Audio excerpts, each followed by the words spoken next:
Mesdames et Messieurs, au nom de l'Assemblée plénière de la Commission électorale nationale indépendante, je viens faire un point d'information sur quelques points suivants.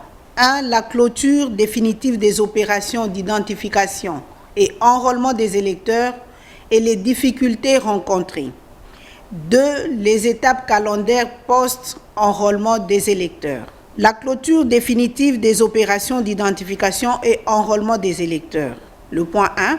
Lancé depuis le 24 décembre 2022 dans 10 provinces de l'ère opérationnelle 1, les opérations d'identification et d'enrôlement des électeurs ont été définitivement clôturées le lundi 24 2023 dans l'ère opérationnelle 3, marquant ainsi la fin de l'enrôlement des électeurs sur l'ensemble du territoire national et dans les 5 pays pilotes. Contrairement aux mêmes opérations effectuées en 2005-2006, en 2010-2011 et en 2016-2018, il a fallu exactement 122 jours, soit 4 mois à la CENI, pour mener les opérations d'identification et enrôlement des électeurs, non seulement sur l'étendue du territoire national, mais aussi pour la première fois dans les 5 pays pilotes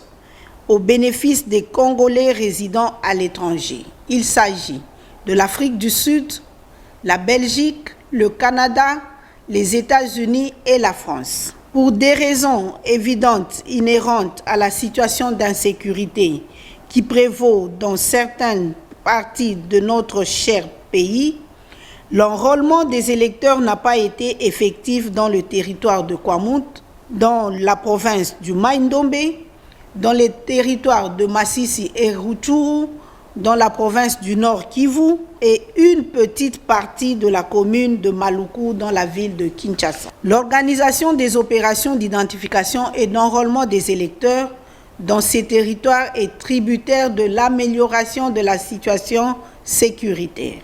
Par ailleurs, la synthèse des statistiques provisoires des enrôlés sur l'ensemble du pays, désagrégées de la manière suivante. Nombre d'électeurs attendus, 49 273 109. Nombre d'électeurs attendus, 49 273 109.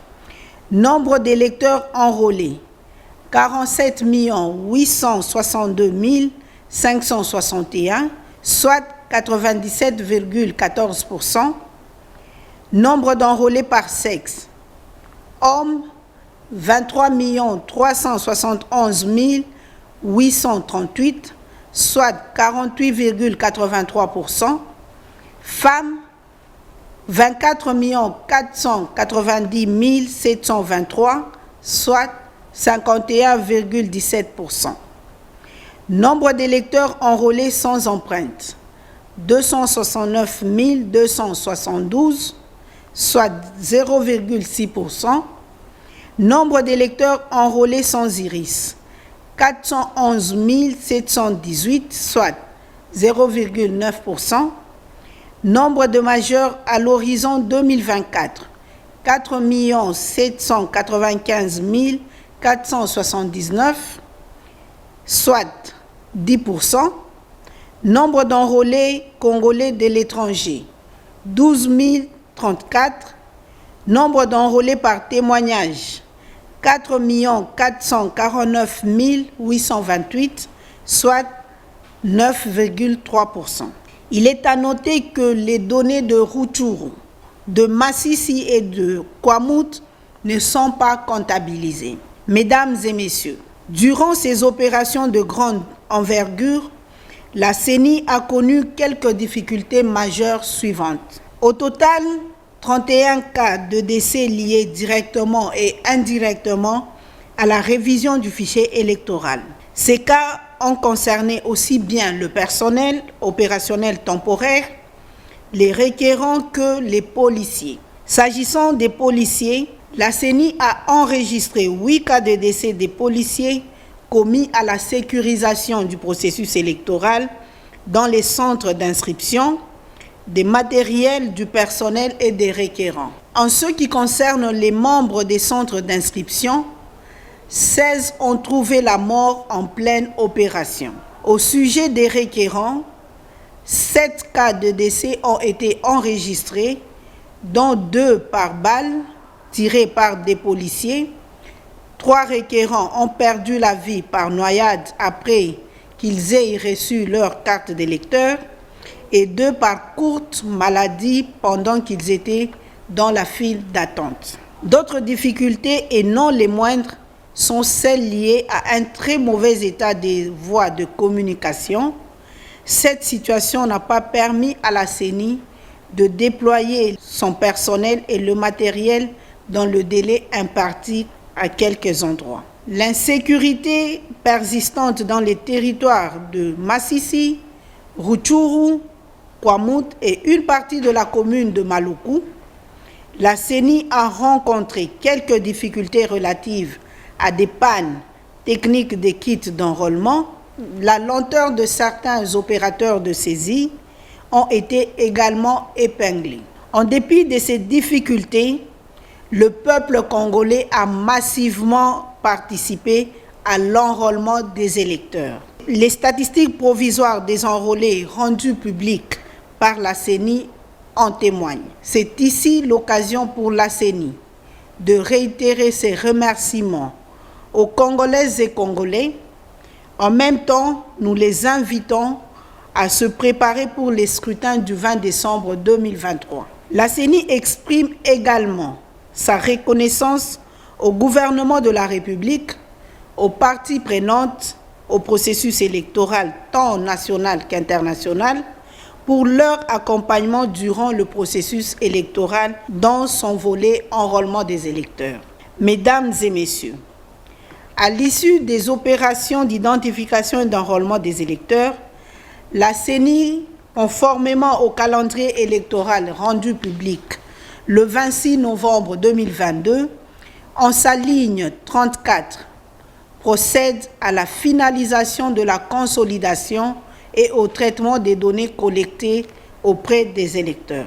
Dans le souci de renforcer la transparence au processus électoral et par le devoir de redevabilité, la CENI a organisé à l'attention des parties prenantes au processus électoral du mardi 25 avril au jeudi 4 mai 2023 les journées portes ouvertes sur le nettoyage du fichier électoral.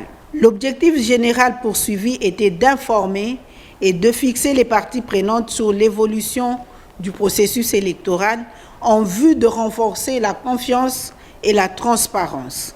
Par cette activité, la CENI visait la meilleure compréhension par les parties prenantes de la procédure de la centralisation des données, d'adjudication ou audit interne du fichier électoral, et ce, conformément à son axe stratégique 4 qui vise à construire une nouvelle culture d'inclusivité pour une plus grande adhésion. Au total, 1324 représentants des différentes parties prenantes ont pris part à ces journées portes ouvertes, soit une moyenne de 165 participants par jour.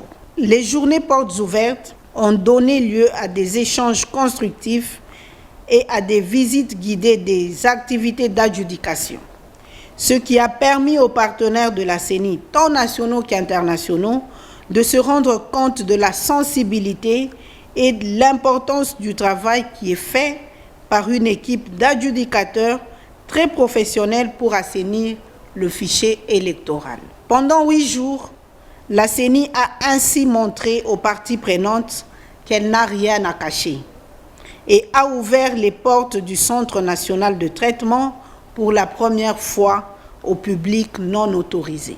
La CENI remercie les participants et apprécie à sa juste valeur la qualité des échanges qui se sont déroulés aussi bien dans la salle Malou Malou qu'au Centre national de traitement où s'effectue l'adjudication.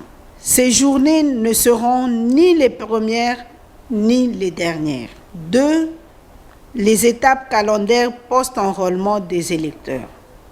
Mesdames et messieurs, le management de la CENI respecte à la lettre le calendrier publié le 26 novembre 2022. En sa ligne 35, il est prévu l'audit externe du fichier électoral, repris également dans le plan stratégique et opérationnel 2022-2027, rendu public en février 2022. Cet audit, voulu indépendant par la CENI, n'est nullement une contrainte légale, mais fait partie de bonnes pratiques auxquelles la CENI se soumet de plein gré, sans pression. C'est donc l'expression de la transparence caractérisant la centrale électorale. Par cet exercice, les parties prenantes et les partenaires au processus électoral constatent que la CENI n'a rien à cacher. C'est ainsi que notre bureau avait écrit à l'époque à l'Organisation internationale de la francophonie OIF pour solliciter son expertise et auditer le fichier électoral comme durant les cycles précédents.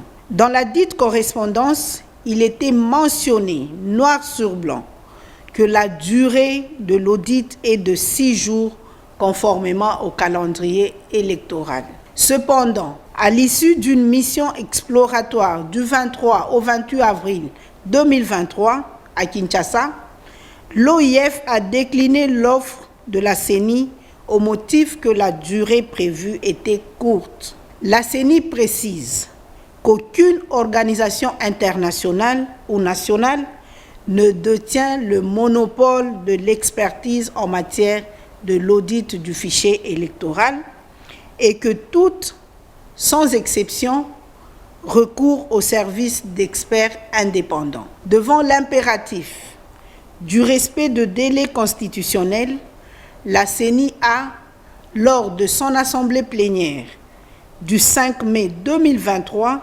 levé l'option de constituer une équipe mixte composée d'experts nationaux et internationaux pour conduire la mission d'audit externe du fichier électoral par le biais d'un appel à candidature. L'objectif étant d'évaluer le système actuel d'identification et d'enrôlement des électeurs afin d'en déceler les forces et les faiblesses et d'en dégager éventuellement des mesures correctives, mais aussi de formuler, le cas échéant, des recommandations conséquentes visant à améliorer la qualité et l'intégrité du fichier électoral.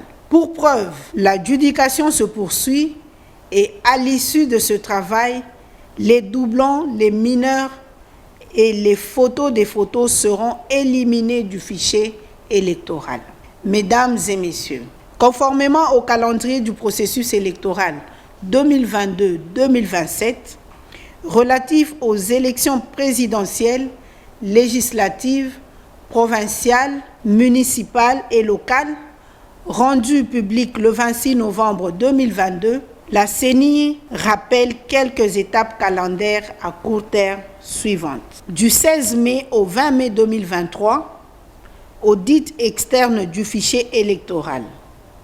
Le 21 mai 2023, publication des statistiques des électeurs par circonscription électorale. Du 16 au 22 mai 2023, préparation du projet de loi sur la répartition des sièges par la CENI via le gouvernement et dépôt à l'Assemblée nationale. Du 23 mai au 1er juin 2023, adoption de la loi sur la répartition des sièges par le Parlement. Du 1er au 15 juin 2023, promulgation de la loi sur la répartition des sièges. Le 25 juin 2023, convocation de l'électorat pour la députation nationale. Mesdames et messieurs, comme vous pouvez le constater, le compte à rebours a donc commencé. Nous sommes à 45 jours de la convocation de l'électorat à la députation nationale. C'est le moment d'inviter les partis et regroupements politiques ainsi que les potentiels candidates et candidats indépendants aux prochaines joutes électorales d'apprêter déjà les éléments constitutifs de leur dossier.